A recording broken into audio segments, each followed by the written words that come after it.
Hello, it's your girl Epiphany Couture coming to you today just to have a little discussion. So I am approaching my 10th year being married, and by any means I'm not or I should say by no means I'm not an expert relationship person, or I don't have that, but I do feel I kind of have what it takes to make it work, thus far. So just giving you a couple pointers to maybe help out, or maybe you're engaged and, you just want to know, how do I, keep this, or how did I make it last, or you're married and maybe you're going through some hard times. I don't know. But I just wanted to give you a couple little tidbits, things that I used along the way and that helped me get through. All right. So I'll give you a quick recap.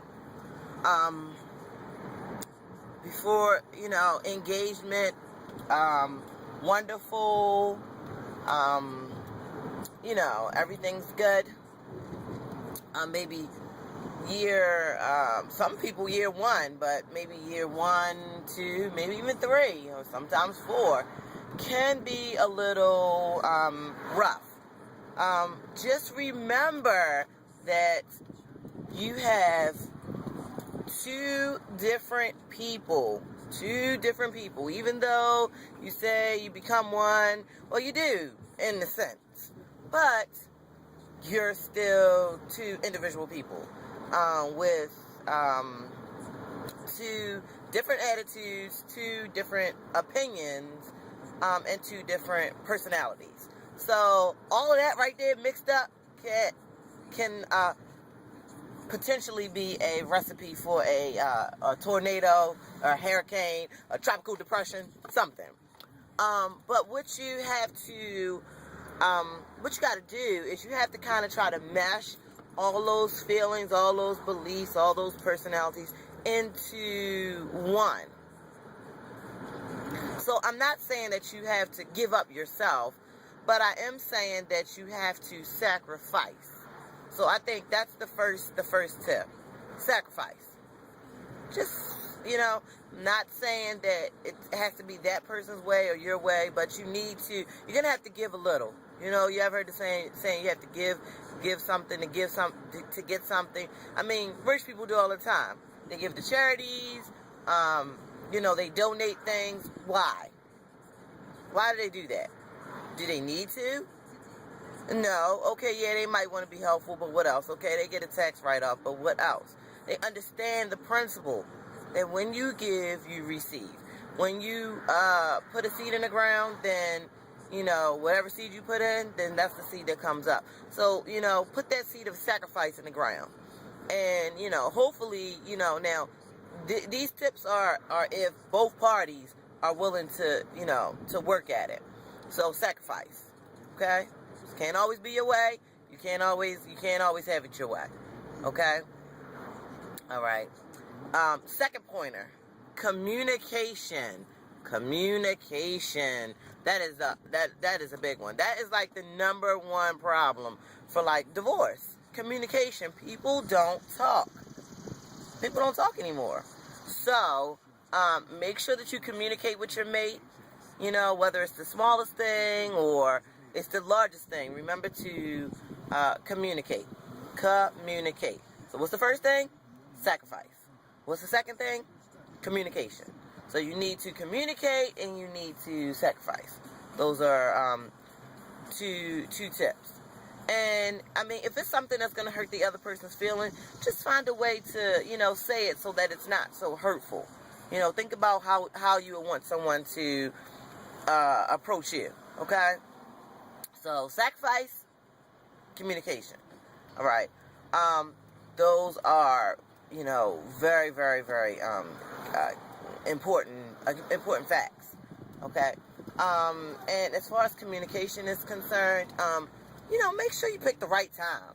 If your mate just came home from work and they're, already mad or they're tired or whatever, then wait till they get a little rest and then you can talk about it. You know, so communicate. Do not ever stop communicating. If you stop communicating, the relationship is going down. So first key, sacrifice. Second key, communication. Okay? Let's talk about the third thing. Finances. Woo-hoo-hoo-hoo-hoo. Especially in a time like this, where the economy is wiggity, wiggity, wiggity whack. I don't care if you're making a lot of money, it's for some reason it's still whack because the price of everything is moving up. So make sure that you guys have some kind of financial plan. You know, have some kind of financial plan. Work together because you are one. Work together to work through your financial plan, because you know sometimes lack of finances can be very, very stressful and can be taxing on the relationship.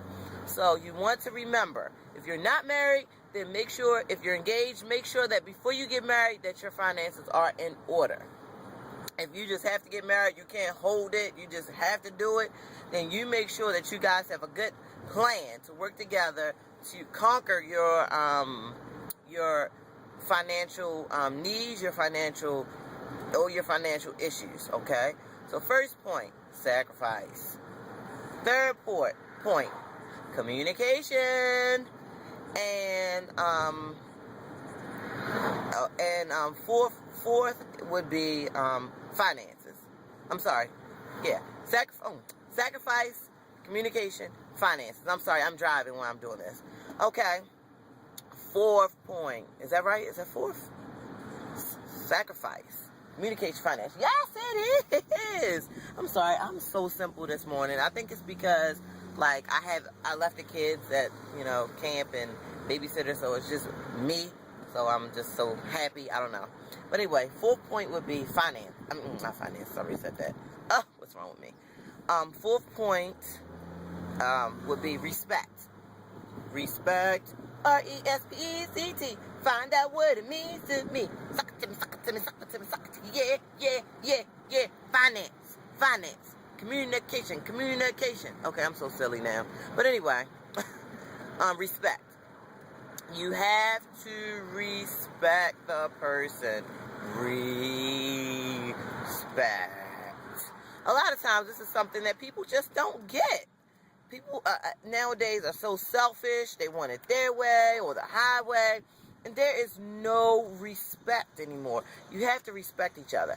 I don't care if you agree with the person or you disagree with the person. Okay? But you have to respect the person. You're not always going to see eye to eye. You're not always going to agree. Okay? You're not always even going to feel like hearing what the other person has to say. Okay? But you need to, because it is a matter of respect. Understand, going into a relationship, you're not going to see eye to eye all the time. You're not going to always agree with that person. Understand that. But it is very important that you can still communicate your thoughts or your feelings to that person, and they can at least listen. Listen, okay? And that brings me to the fifth point. Listen. You have to listen. I understand we want to do a lot of talking, especially women. Women tend to talk more than men. We want to just yap. Tell you every feeling, tell you every flaw you know that the man has. But you have to listen. Listen to your mate. Men are simple. They're simple. Listen. Listen to them. Okay? Listen. So let me see if I can recap. Sacrifice. Communication. Finance, respect, and listen. So, and the last one that my husband and I, got it wrong. That my husband and I use, we put God first in our relationship. That's like the biggest key factor for us. Is that we put God in our relationship. And that's really important because, sometimes we really, we have to pray. I'm sure he has to sit down and pray because I'm probably working his last nerve and he probably needs an answer or to figure out how he can help his situation. When you factor kids into the picture, then of course the relationship can get a little bit more complicated depending on if, the children are with you and your husband, or if they're from an outside or previous relationship. For us, our children, they're both ours, but just make sure that you still, and it's going to bring me to my next point, spending time together. Make sure that you spend time together. That is so important. I cannot stress that enough. I'm not talking about time with the mother-in-law, or the mother, or the brothers, or the friends, or the cousins, or even the children. I'm talking about time with each other. That's very important. I don't care if it's 10 minutes. I don't care if it's just we're going to sit down and we're going to talk today. The kids are asleep, so we're going to talk. Or the kids are upstairs playing, or the kids are outside. We're just going to sit down, just me and you, and just, have a bowl of cereal and talk. That's for the cheap people, okay? Or people got, that you got a little bit of money to splurge, or we're going to go out to eat, Or sometimes what me and my husband do, we don't always have babysitters. So what we do is, we'll have date night, but it'll be like once the kids go to sleep, and we'll just get like a movie from on demand or from the dollar box most of the time, and we'll sit there and we will watch a movie. Half the time he falls asleep. But the point is that we're just trying to make time for each other.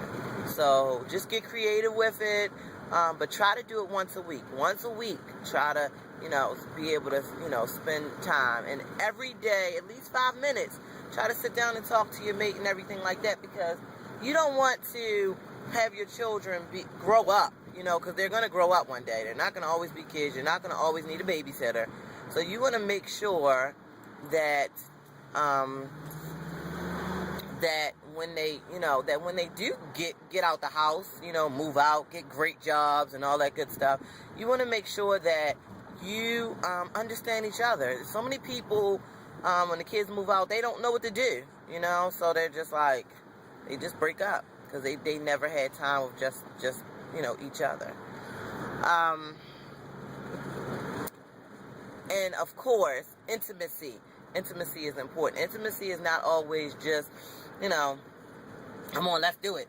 It's not always like that. It could be hugging, it could be kissing, it could be sending a sweet text message, it could be sending a card, sending flowers, it could be just sitting down and putting your hand around that person. It could just be telling that person that they look handsome, or she looks cute, or whatever the case may be.